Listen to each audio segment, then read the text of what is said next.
president's program.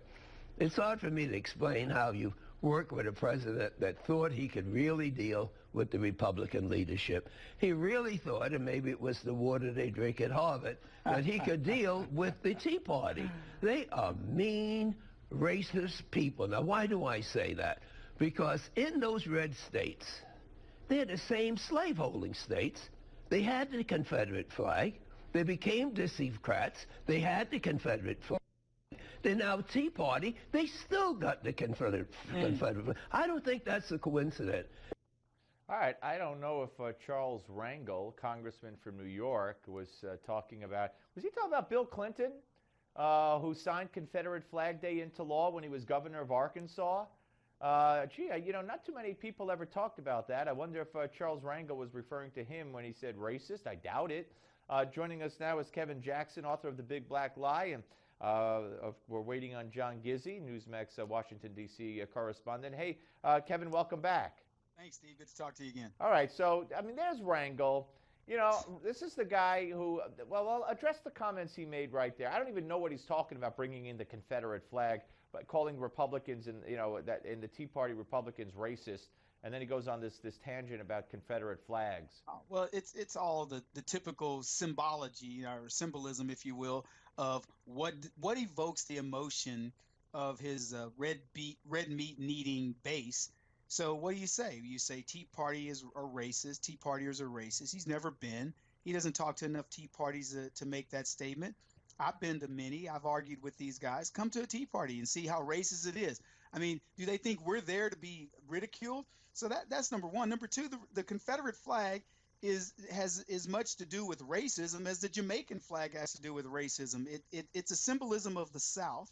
I think people make way too much about that, and wanting people to give up their history, good or bad, is ridiculous. Here's what I always ask people that make those kind of statements. I say to Charlie Rangel, Charlie, is there anybody in your family, in the history of your family, who's wronged anybody? And if the answer is, well, Kevin, I don't know. Yeah, you don't know. That's what happens when you get to say, I can dismiss all the atrocities that happen in African culture, and I get to start this new culture in America and just say, woe is me. Well, that's not the case. Africans sold African slaves. So your ancestors were just as bad as any Southerner, any Dixiecrat, who, by the way, were all Democrats. And what's interesting is they always, Steve, try to make this some Republican issue or conservative issue. To me, it's farcical.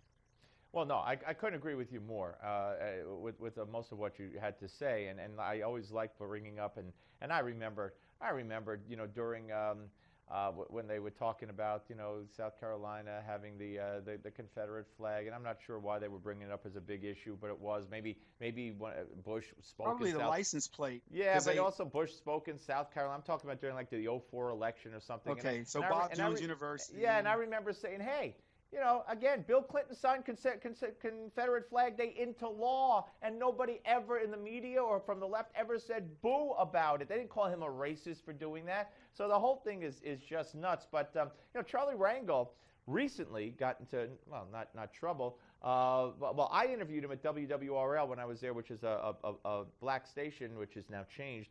And I asked Charlie Rangel about the war in Iraq in 2005, and he said that he compared it to what Bush was doing in Iraq to what Hitler did in Germany. And he made some negative news with that. The ADL didn't like it one bit. And he made remarks just the other day. Now I'm drawing a blank on what he said. The unfortunate gas explosion in Harlem. Right after it happened, he said, this is our, meaning up in Harlem, 9/11. Yeah. I mean, this guy's a loose cannon. Well, all of the members of the Congressional Black Caucus are loose cannons, and they're fed by the Jesse Jackson. I mean, I think we're going to be talking about some other issues related to this, but Jesse Jackson said Silicon Valley's racist, because there's not enough black people. We use technology more than we're creating technology, and he blames racism on that there aren't enough black engineers and black scientists working for the Googles and the Facebooks of the world. And I say, no, how about we blame liberalism, the fact that black kids are not getting quality educations, pursuing math and science degrees, and going to get these high-tech jobs.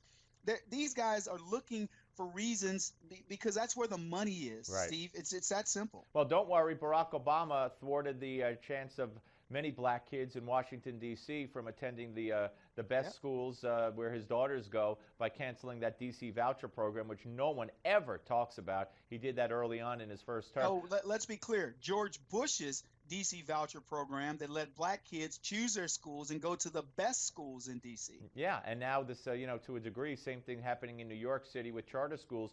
Many minority parents outraged. They voted for de Blasio as for mayor, and now he's launching a war on charter schools and their excuses. And I've heard people like Michael Eric Dyson say, well, if they all can't have the best education, meaning minority students in New York City, then why should some have it? I mean, that kind of logic is just insane.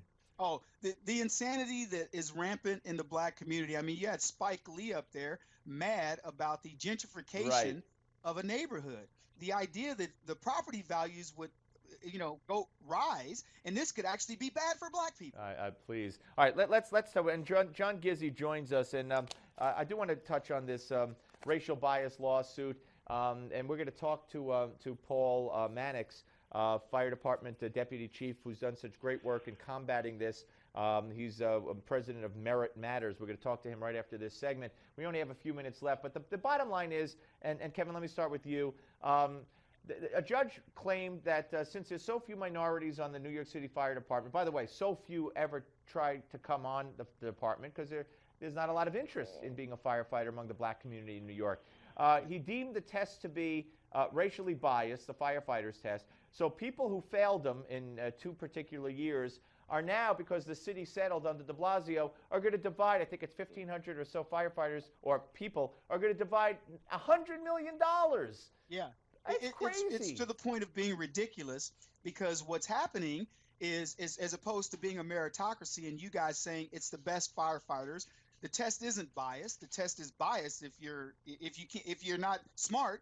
It's biased against your ability to think, is what it's biased against. But it's typical. I mean, whether it's the Pickford case, which just gave money to black farmers for no reason, or this one that says, well, let's look at the stats. This is why I tell people all the time, don't put an ethnicity on your thing. Put American and make them have to figure it out, because this is exactly what it creates. Yeah, John, I don't know, but in city after city, the dumbing down of, and we see it with the military too. Women in combat, and then they lower the standards because women can't do the chin-ups and all that. The lowering of standards for military, for police, for fire, in order to let others in who ordinarily couldn't make it or don't want to be in it because the tests are too hard or whatever. It's just not a good place for America to be going in a good direction, but it seems like it's still full steam ahead. Well, the danger in such a policy of lowering standards is akin to the danger of saying a surgeon does not have to pass exams set out by medical boards in order to be qualified and take the Hippocratic Oath. And I'll give you a good example. This began in the Los Angeles Police Department 20 years ago, following the Rodney King related riots and the resultant change in how a police chief was selected and the reduction of reliance on civil service exams. And as a result, many of those who joined the LAPD believing that it was the Marine Corps of law enforcement agencies suddenly resigned en masse. And those who take most seriously the duty of public service, be it as firefighters or police officers, are simply going to say, this isn't what I signed up for. Yeah, and that is very dangerous. Gentlemen, John, sorry so short, and Kevin, great talking to both of you today. We'll do it again next week. Thank you, gentlemen. My pleasure. Take care. Bye-bye. Kevin Jackson and John Gizzi, ladies and gentlemen, on the Malzberg panel. Now, as mentioned, when we come back, Paul Mannix is going to join us. He has been at the fore. He's still an active deputy chief in the New York City Fire Department, and he's the president of Merit Matters. Merit Matters. It should. It does in many places. It should in all places. But in some places, not so much. And when that infiltrates the fire department and the police departments of your city, that's not good. So we're coming back right here on the Steve Malzberg Show on Newsmax Television. The Steve Malzberg